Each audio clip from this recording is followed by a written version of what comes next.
Question 8a, write 300 as a product of its prime factors. Is going to be, you're going to do the ladder method, which is 300 divided by 2, then it's going to be 150. Divided by 2, it's going to be 75. Divided by 2, it can't. Divided by 3, it would be. Correct. 75 divided by 3 is going to be 25. Then 25 divided by 5 is 5, and 5 is not divisible by either 2, 3, 2 or 3, so it's going to be divisible by itself, being prime. So you stop until you get the 1 here.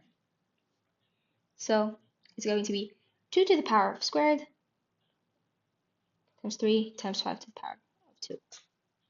You write it. Then 2 to 50 as a product of powers of its prime factors, the same. Nothing new. LCM of 5a and 7b. The thing is that LCM, the difference between LCM, or what's LCM is you take any number, and if there is a common number, you take it with the highest power. Meaning that I have a is times 5, so it's going to be 5 squared. And b is going to be times 7. I don't have a 7, so it's going to be like this. So LCM, I choose the number that is not common, and if there is a common number, you take the highest power. So I have 2 to the power of 3, 2 written into 3 times, so it's 2 to the power of 3, and 2 to the power of 2. I choose this one. I have 3 to the power of 2 and 3 to the power of 3. I choose this one. I have 5 and 5 squared. I choose this one. I have 7. I choose it, even if it's uncommon. So it's going to be, you can write it as product of its prime factors, or you can write it on the calculator to find its value. HCF of A and B is kind of the opposite. HCF, you take only common and you take least power. So A and B, I have 5 to the power of 3 and 5 to the power of 6. You take 5 to the power of 3. I have 7 to the power of 3, 7 to the power of 2. I take 7 to the power of 2. I have 11 to the power of 4. It's the least, less than 6, so it's going to be 5 to the power of 3 times 7 to the power of 2 times 11 to the power of 4. And the examiner told me to leave it as product of its prime factors if it didn't mention, so I would have written it on the calculator and get the number and wrote it in the spaces provided. HCF of both, the same here. You find the ladder for 72, the ladder for 108, then you choose, you factorize 7 and 8, 72 and 108, because it's sure you're working clearly. However, to make sure, you will divide the lowest over the highest.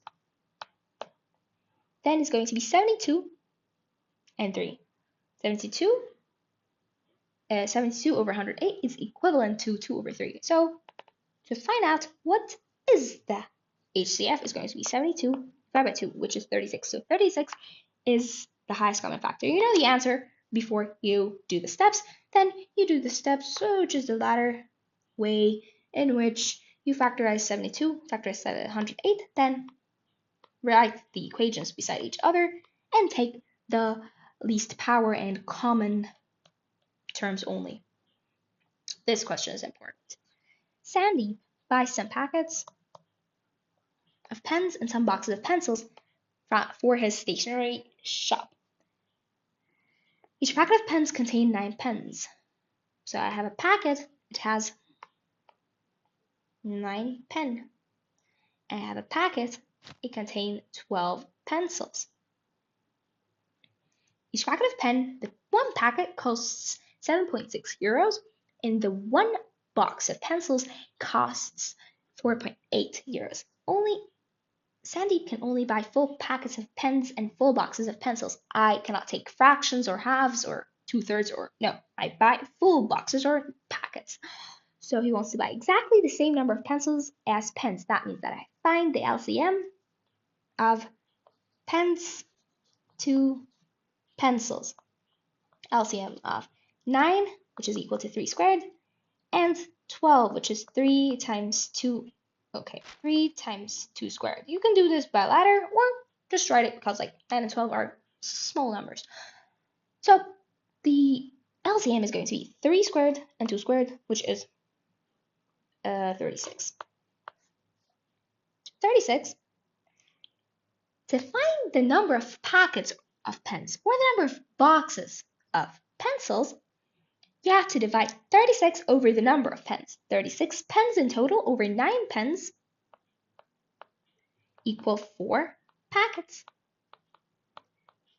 And 36 over 12, 36 pens in total, divide 36 pencils in total, divide 12 pencils in each packet, you'll get the number of packets, which is going to be 3 packets or boxes. Then you multiply the number of packets to the cost of each packet, then the number of boxes to the number of to the cost of each box. Then you add the two values together to get the cost. And the same, basically, nothing new. Same. Nice common factor of 5a and 2b. The same with 5a and 7b. Nothing new. ab squared. What I'm going to do is multiply a with b. And I know that multiplying terms with powers, meaning that the terms with the same base, I add the exponents or powers. So it's going to be 2 to the power of 8. So ab itself without squared is going to be as following. 2 to the power of 8 times 5 to the power of 4, because 3 plus 1, times 7 to the power of 6, then all squared. That means if I have power that is raised to the power, that means that I multiply the power. So it's going to be 2 to the power of 16 times 5 to the power of 8 times 7 to the power of 12. And that's it.